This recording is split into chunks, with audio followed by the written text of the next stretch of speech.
Ryan, what's our topic for today? We're going to be talking about before you hire a video editor. Ooh, big one. Big topic because we've all kind of hired video editors before or wanted to, but you're afraid it's not going to work out.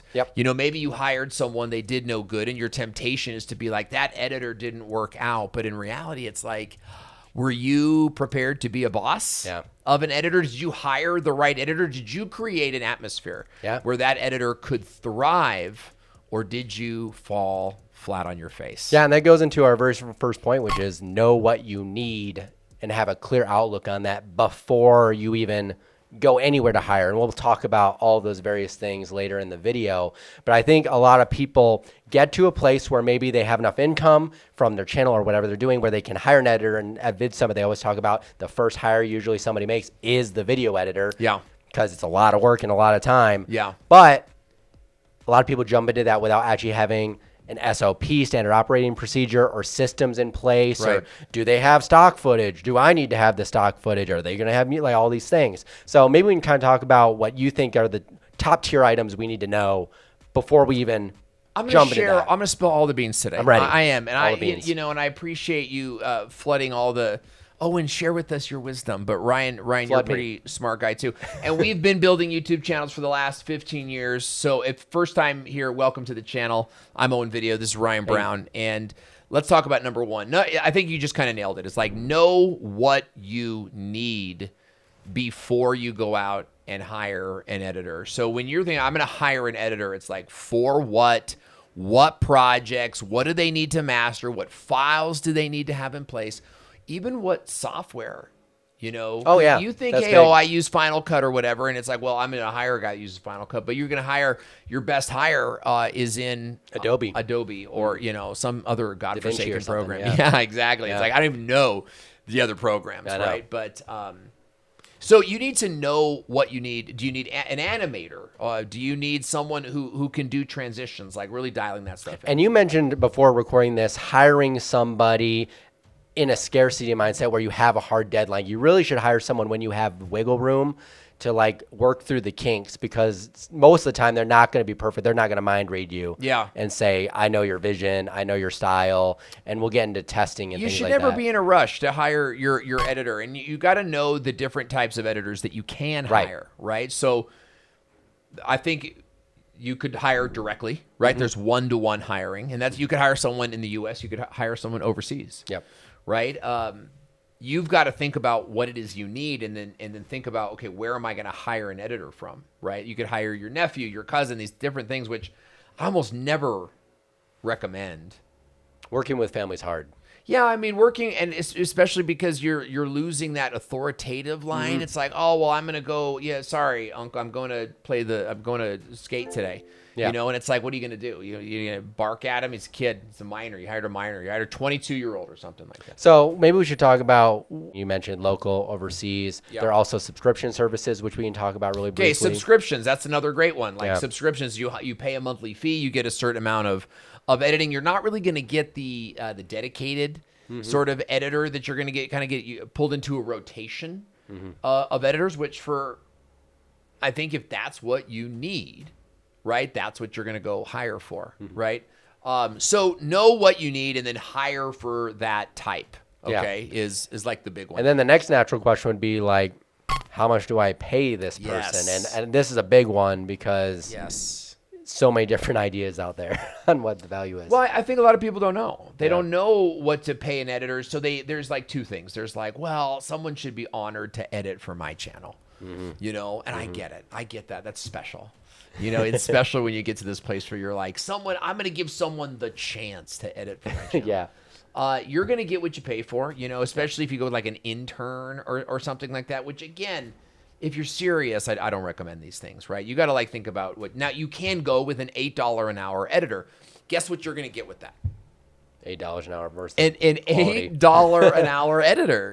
Like it's not like you're going to get this amazing work. So you can't expectations. Yeah, you can't go pick out a Hormozy video. I mean, Hormozy's not even super fancy, like, but he puts together a good video.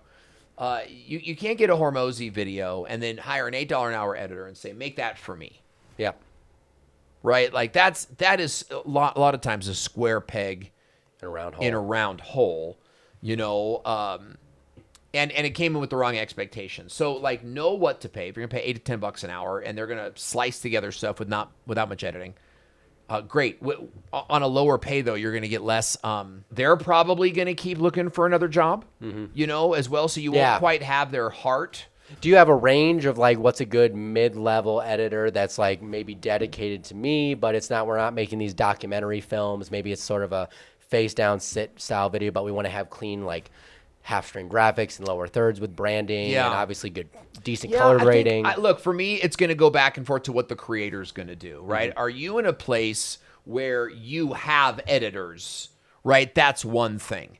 Or are you in a place where you're like, man, if I could have some help with the editing, right? I would hire a pre-editor. I would hire someone to do the pre-editing for you and line it all up for you, and then eventually teach your style too. But if you're in a business, I would recommend hiring more of a dedicated editor service like ours, which works a lot like a subscription, but you have a dedicated editor that's working on you. You need someone who knows your brand. I'm not trying to pitch the company right now. That was coming up later. Yeah. Well, the other thing though, before you hire an editor, there are a few things that an editor cannot fix. There's that famous saying, "We'll fix it in post." Well, some things cannot be fixed in post, like good writing.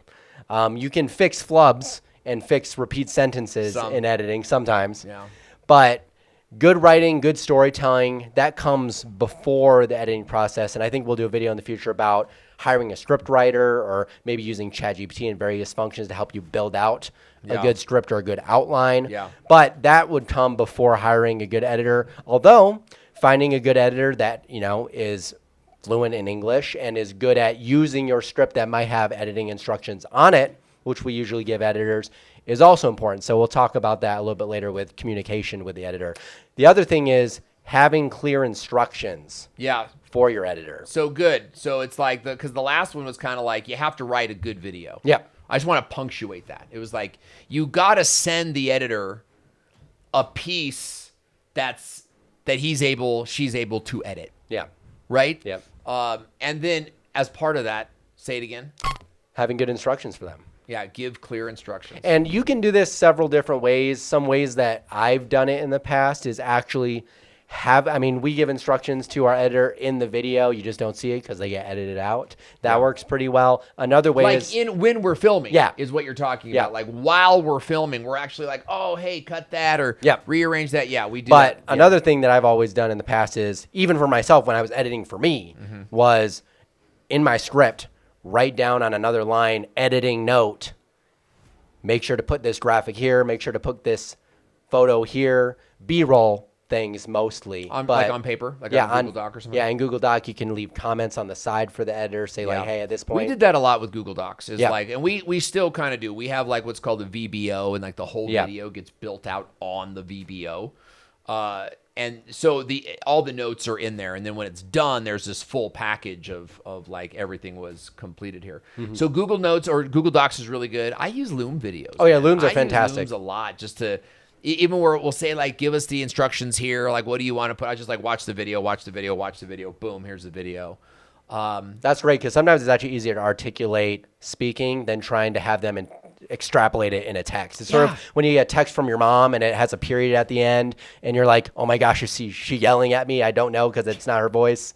It's interpretation. That's good. Yeah, my mom isn't texting as much these days. But I'm glad that you guys are so close. I think that's it's a beautiful thing. So I think give clear instructions are big, and we've also talked about having this editing guide. You got to have like a master brand template, right? Like you know, something, we have a Canva document that's kind of like, these are the brand standards, right? Like every video you create should have like this appeal to it, and like we put images in a certain way and we only do text a certain way, and that could be limiting to your potential depending on like what it is that you're trying to do. I think largely if you're a business and you're trying to crank out a bunch of weekly content videos, like this is the way to go. It's like we use these 5 or 6 frames.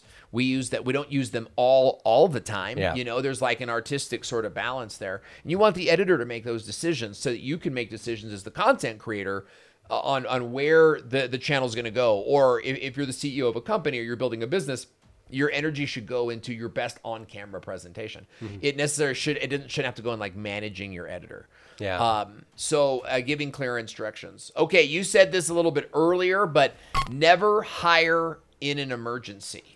Yeah, I think that's important because if you have a deadline, and I've made this mistake, unfortunately, working with friends that are editors and hiring them, not always a bad relationship. Sometimes it is. Yeah. But if you're hiring and let's say this is your first hire and, hey, I need a video by Saturday and today is Wednesday and they've never worked with you before, that is a recipe for disaster. So you need to hire with wiggle room in mind. Hire with some cushion, man. Yeah. Like we always say, hire slowly, fire quickly. We still hold on to that, like when there's a difference between a good boss knows, man. Like a good boss knows, like, okay, there's a skill set that needs to improve here versus like, I think I've made a terrible mistake. Like when you hire someone that you just know, it's like, okay, there's a skill set, but there's also a values thing. Like, I don't think this person has it in them to fight for this video and make it amazing the way that I want them to. And so in those cases, I think it's good to make a good decision quickly. But you never want to hire in an emergency when it's like, oh, this thing's coming up. Like, you're going to get what you pay for. You of course got to do that if you got to do that. But that's not a big play. And then of course you've got to have a hiring strategy in terms of bringing it all together. How are you going to prospect, interview, filter, hire, discipline, fire, and then rehire? Yeah. To eventually train Yeah.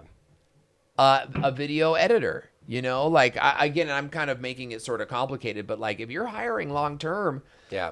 I think that the chances of you hiring someone, this is what I'm trying not to say because I don't want to break anyone's heart, is this idea that you're going to hire an editor and they're just going to get it. Oh, yeah.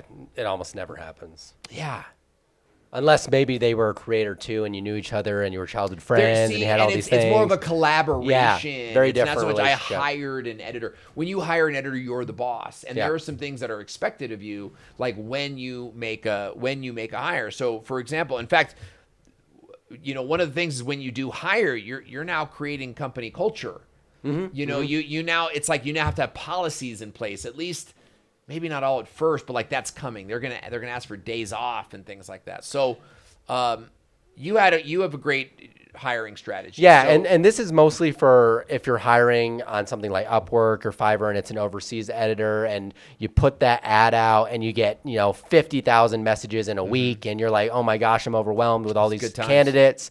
And you need to have a strategy to vet it, and this is what I found works pretty well for me. So if you are hiring a single editor and it's overseas and you're trying to vet, this is the system I would try to implement. And the first one is when you design the ad or the post to put out there in the ethos, you will get responses. Don't worry about that. Yeah. But in there, I always have 3 strategic questions to ask them in answering the ad. So our example would be when I wrote a post for, we're looking for a video editor to do this and this and this, 3 bullet points, respond to this post with your portfolio and answering these 3 questions. What's your favorite color? What's your favorite car? And then maybe another mundane, almost random, off-topic questions. Yeah. And what you're really testing here is you're really going like, are you reading this? Yep. Are you the type of person who's going to read the details? Because what good does it do if you've got this editing guy, this guy doesn't read it?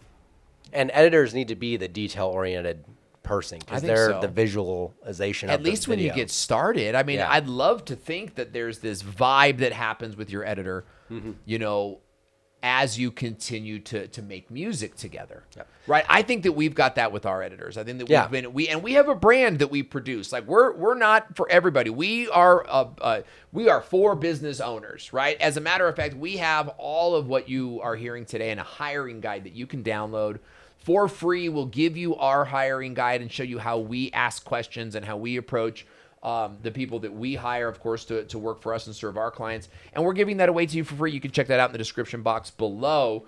But I mentioned that because we're so good. We're so specific at what we do, right? Helping the business owner build a business channel. Our stuff looks good, and we can trust that we can bring on a new client and go, okay, handle this person. Here's this new client. She is this in this profession, and here's her colors and her vibe. Yep. And our editors will crush that out. But we've been with them for so many years. Lots of training. Yeah, I've known the same names, the same people overseas for many, many years. And so we have that vibe there. And we hired correctly. You got to hire someone that you're going to be able to work with well. And like, you should be searching for that magic. Yep. That's absolutely the expectation. So put hidden requests. I think ask for specific examples. Yep. Is really good. Like you should always take the time to see what videos they have created recently. Yeah, and that's actually sort of my step too. So once you kind of vetted who answered the questions right, did they actually read it? Because a lot of people sometimes will actually just have a copy and paste answer to everyone's ads. Yeah. Because they're just trying to nail down as many jobs as possible. They didn't read your prompts or anything. So you kind of go through, you vet out the ones that didn't answer them. It also vets their ability to speak English fluently as well, spelling and things like that. So that's kind of important with communication, especially overseas. After that, you do look at their portfolio. You see, are they only making like Instagram reels? That's the only videos they make. Are they only making graphics? Because sometimes you'll have people that post on videos that aren't even making videos. Yeah. And then you'll have people that maybe only work with gamers and they're doing all this crazy. They got gamer style. Crazy stuff going on, and that's not what you need. So then you go through their portfolio, kind of narrow it down to like a top 5 if you can. And that's where test videos come into play. Okay. And so for me, a test video is 1 minute, 90-second example of footage that you want. Yeah. You give them a template, so a video that you've already made, say, make it look like this. Is it like a template or an inspiration piece? Inspiration piece, usually. And say, try to make it as close to this as you can. Yeah. And give them a time limit. Yeah. So usually it's like 72 hours because they're overseas. So you give them a little time because it might be tomorrow there, it might be nighttime. Give them a little bit of wiggle room. Yeah. And then those are kind of where red flags come in, because if they're missing those deadlines or they're not communicating back to you saying, hey, I downloaded They should be on their best behavior in the very beginning. Those are some major red flags. So, and then after that, you can kind of make your pick. But that's where, after the fact, you're always going to have to train someone to some degree. And that's where I think having good systems in place and knowing what you need is the most important thing. Filter with code words, I think, is so big so that you're getting the kind of the right type of person. Yeah. Absolutely. And then looking at their test. Last thing that we'll say is, remember that you've got to hire for the full package. You've got to hire for the stock music, and you've got to hire for, does the editor going to provide the frame.io, or are you going to provide that, right? It probably should be you. You should own all those assets, and are you ready for that, right? There's Whipster is another program you might want to use to be able to approve work, versus like a Google Drive sort of system. Yep. Are you providing any infrastructure? The editor can provide the stock footage if they come with a package, right? You just don't want to lose them. But If you lose them, then you kind of lose. You can't go back and re-edit old stuff, and I think those are some things to hire. And of course, if you guys are just overwhelmed with it, you can always just hire us. But right now, what I want you to do is watch the next video. We're going to talk about before you hire a virtual assistant. So I don't know if you've ever hired a virtual assistant. I have. It's more of an all-in-one kind of role. What are some things you should do there so that you hire well and are successful on your channel? Watch that video now. We'll see you there.